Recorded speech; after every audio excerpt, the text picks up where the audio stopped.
We love a villain in this country, we really do. And modern day villains are emotionally rich characters. We get to know them. I loved Alan Rickman, I have to say. They get the best lines. I really liked No More Kitchen Scraps with lepers and orphans, Cancel Merciful Beheadings and No Christmas. He was awesome. Vader too gets some pretty neat lines. We love a good story.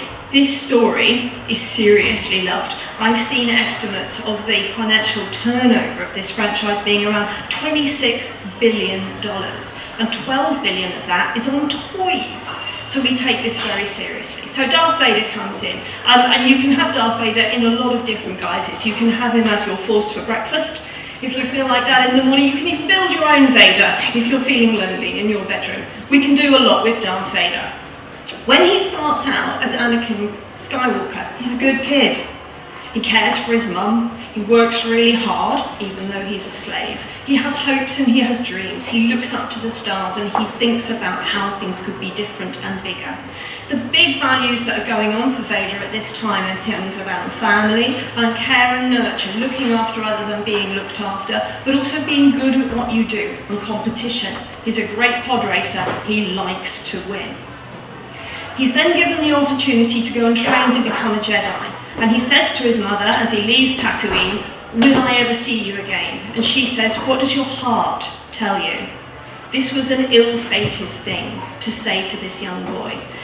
He starts off trying to live in the light. He falls in love with Padme. He has hopes as a future as a Jedi. And he has the faith of Obi-Wan. But the dark is coming.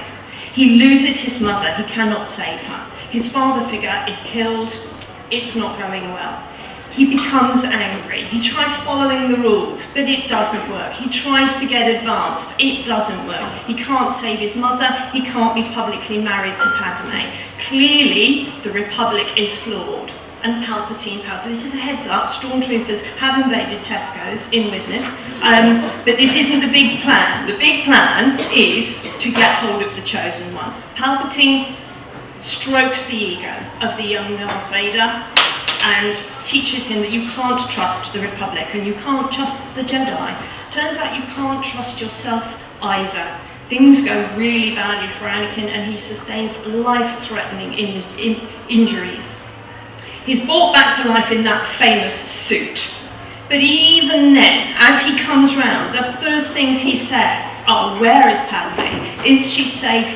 Is she all right?" He's holding on to the light. But the reply comes, "In your anger, you killed her."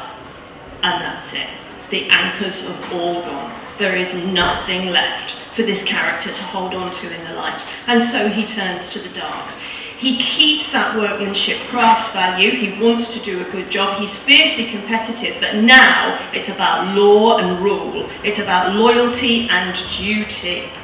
He turns round on the Death Star to the captain who's poking fun and says, "I find your lack of faith disturbing."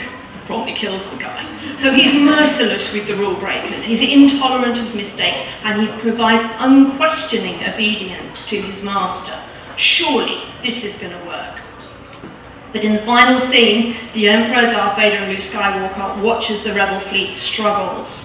And the Emperor breaks the ultimate rule for Vader and says to Skywalker, "Kill him and take your rightful place."